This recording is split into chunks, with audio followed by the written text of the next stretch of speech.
And welcome back to Backstage. I'm your host, Mr. Magic, alongside Ms. Deidra being the lady down there at Chew-Stick. And speaking of the lady down there at Chew-Stick, what is your role with that organization?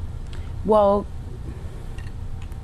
okay, which hat do you wear when you first get in? No, well, the thing about it is, so why I smile is Gavin and I are the only two people full-time on staff. And so sometimes I have conversations where it's like, you know, Chew-Stick should do this and Chew-Stick should do that and you guys should do this. And I'm like, well, there's only two of us. There's a finite number of hours in the day, and there's only so much that we can do without the approval of our board, as well as so much we can do simultaneously. Right. You know, so we exist as a resource to empower people to enrich the community, and so we have sound equipment, we got, you know, social media, website, and so we're like, you know, if you have a great idea, we'll definitely sit down and consult on how to logistically make it happen, but we can't deliver it all. Right. And so so you know, I have that conversation in terms of, like, I guess being consultant, or like, I guess realism facilitator. You're the voice of reason.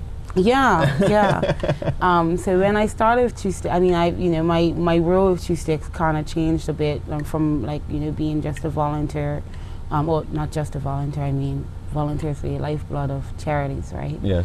So, you know, I was volunteering with Chew-Stick.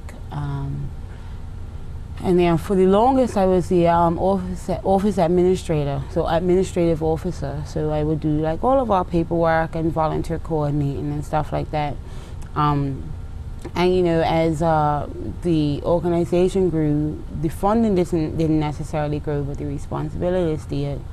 And so it was a lot of times where I would then be representing the organization in different capacities, from doing interviews on the radio, on TV, on the news. Oh, you mean like now? Yeah. Yeah, okay, yeah. She's representing well, Gavin, trust me. And Bermuda's a very, I feel like, credentialized kind of, I mean, I guess the world is kind of moving that way. Yeah. So I would be talking about programs that we were running and things that we were doing and how we could work with whatever organization I was talking about. And I would give the person my card, and it would say administrative officer, and they'd be like, are you the person I should be talking to? And yes. Yeah.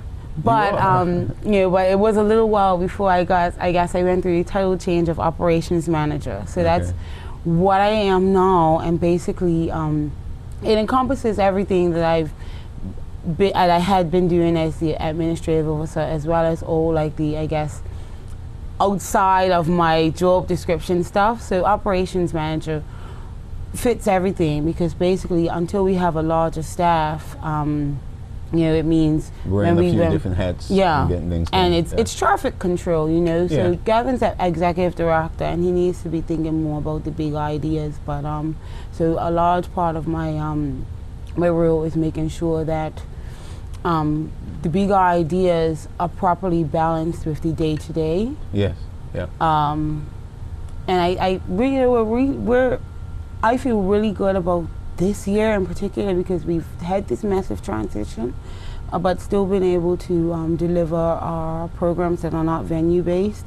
So we've still done our retreat series. We just came off the Emancipation Celebration concert. All of these are fundraisers, but they're also services that we provide to the community. Like, we really, really wanted to have a conscious offering to the Cotton Match Emancipation you know, weekend, where, you know, like, really taking a time to be reverent about the fact that, you know, we're remembering victims of the transatlantic slave trade, and just take a pause to think about what it means. And I feel like sometimes people get so caught up in, like, oh, it's a holiday weekend, you know, and forget what it's really about. So you know, so that was an offering that we did to provide a stage for some of our, you know, performers that were affiliated to be on a big stage, to perform to Bermuda, and to be properly presented as you know, the quality entertainers that they are.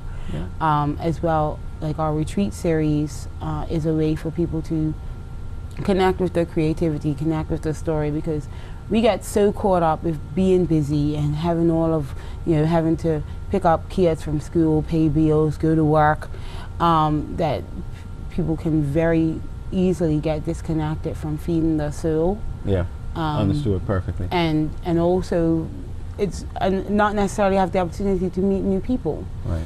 And so, I know this definitely gives you that opportunity. Yeah. You know, because like I said, I've been there. I've seen the different, you know, array of people that come there. So you have an opportunity to meet other people. Now, is there opportunities for folks to rent a space from you guys? Like, not currently. Oh, I mean, no, I mean, not. I mean, I'm talking about once it's all set up and everything else. I mean, because we partnered up in the old space when I did my television special, you know, and that was absolutely fantastic. And then there are nights you had the band there, Live Wires, and the guys, the Three Kings, the King's Court. Yeah, you know. Yeah, I like those guys for the fact that every amalgamation of like who's in the band has a different name. Yeah, it's cool. Yeah. So I'm like, yeah, it's Three Kings, and you know, James Richardson at the time was with him, and he was like, no. This is the King's Court. Yeah. Yeah. And because we knew who the Three Kings were initially. Exactly. You know, in that. But so there is that opportunity later on that if someone wants to. I mean, for example, let's say I want to have a birthday party there. Well, we exist as a resource, and we also need to pay bills. So, like, the venue is a program where, you know, artists can do what, like I like to say, do the show that they want to do. Yeah. And in that program, we have, like, you know, our live Fridays, you know, like all of our concert series, griot sessions, panel discussions, and that will, you know, we will deliver those. But in the same vein, if somebody just wants to rent this space to do, like, if they don't want to be under the umbrella of a program, and, you know, we need to pay the bills, they can rent it and do whatever they want within reason, as long as they're not, you know, encroaching on somebody else's liberties. And I already know the answer to this. That's what I'm just going to say. Yeah, so now, basically, we need to give them contact information, email, and so forth. Any request anybody has, like, I like to, I like to be available on all channels, because it's frustrating not being able to reach people. Okay. So, you know, you can, any message that you send on Facebook, we're Chustick on Facebook. You can email us at info@chustick.org. You can email me at Deidra@chustick.org. You know, send a direct message through Instagram. We're Chustick Foundation on Instagram, Chusticks on Twitter. Call 292-2439. You can also email us via the website www.chustick.org. My cell phone number, I'm not necessarily going to say it here. No, don't want you to. But it's all business numbers. It's all, so it's 292-2439, and the office line typically forwards to my cell on off hours anyway. You know, I prefer emails, but it's not always up to my preference, you know. So I've satisfied a lot of requests via Facebook messages, because it's wherever people are, you know. People have different ways to express themselves, and they have different ways that they like to communicate. Yeah, definitely. And if we're going to be a resource for a broad demographic of people, then we need to be reachable on a broad demographic of platforms. There you go. Yeah. So, yeah, I mean, you know, 292-2439 is the office. We're there every day, Monday to Friday, 9 to 5. I'm trying to get back there now. Yes. Because I've got some stuff to do. But it's been an honor to be here, and it's been an honor. No, it truly has been having you here, you know? Yeah. Because, folks, at first, the first thing she said to me before we went on camera, "You're not going to have me do anything, are you?" Yes, I'm going to have you talk about what you love to talk about, which That's not what I asked. That wasn't it? We'll rewind this back. No, let's not go. Let's not go into it. No, it wasn't like that. But this is funny. So it's Backstage. The show has a behind the scenes that will not be seen. Okay, well, we'll cut that out of the deal. But no, it's okay. Now, again, no, it has been a pleasure having you here and letting everyone know what your role is at Chustick, what Chustick is about, and what can be beneficial about being part of Chustick. And we're always, I mean, if anybody has, we're always open to ideas. Like I said, maybe midway through the interview, we're about empowering storytelling. And there's one of our volunteers who tells stories. Like, that's what he does. He collects stories. I don't know. I don't know. He might not want me to say his name or whatever. But he has a big idea of having, like, just a straight up storytelling open circle, you know, and that's a great idea.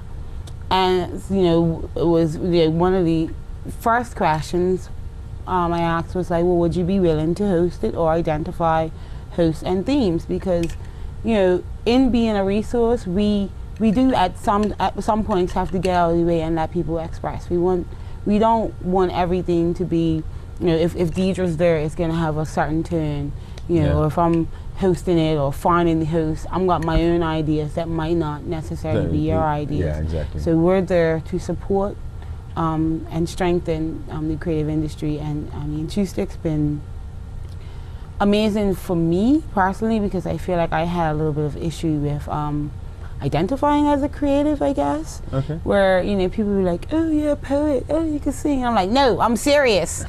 And so it was a little bit of a learning curve to be like, you know, you could be a serious, respectful person and be comfortable in your creativity as well. It just means you see things different, and everybody has to have a different perspective so that we could see, like, you know, for a full picture. Like, so every day is a you know, a journey. Every day is a learning experience. And whenever I have difficulty at, you know, Chewstick, because, you know, artists are sensitive and different things mean different things to different people. Yes. Like, you know what? It's character building. Let's talk this out. And all I ask from anybody that comes through Chewstick's doors is that they remain open-minded, open to conversation, and like, you know, open the doors of the mind, break down the barriers. Don't be judgmental and listen to other people's stories. Listen to my story, let your story be heard. Anybody who's in this space has something to offer. That's why they're there. And you know, don't like leave your preconceived notions at the door. Okay. You know, and that's all I can ask. So wherever we are, our core value of, you know, empowering people to enrich themselves, enriching the community with creativity, and of you know, just using storytelling, creative expression, and social justice to enrich youth, arts, culture, and community. There you go. It's funny because I feel like sometimes when I talk about Chewstick, because a lot of our slogans and missions and stuff happen so organically, I can just say them, and it's like people's like, oh, this is the mission that's on the website. I'm like, I know, but you know, it was a conversation that birthed it, so it's. So it's there. So it's there. So yeah. Deidra, thank you so much. No worries. Truly appreciate you having here. And again, Ms. Deidra Bean, conversating about Chewstick and everything they're about. And yeah, she's the lady to contact. So one more time, email address. Email info@chewstick.org. Of course, Facebook. Call 292-2439. Chewstick on Facebook. Chewstick Foundation on Instagram. Chewsticks on Twitter. I think we're also got a Tumblr, which is Chewstick. Our Tumblr's connected to our Twitter, so don't really worry about it. You'll get there anyway. Yeah, or the website, chewstick.org. Okay. You know, and like, you know, we want to hear from you. So. All right, and she means it. She really does. So, folks, thank you so much for tuning in this evening and allowing me time to sit down with my guest, Ms. Deidra Bean. Join me next week, new conversation here on Channel 82. I'm your host, Mr. Magic. You all have a blessed evening.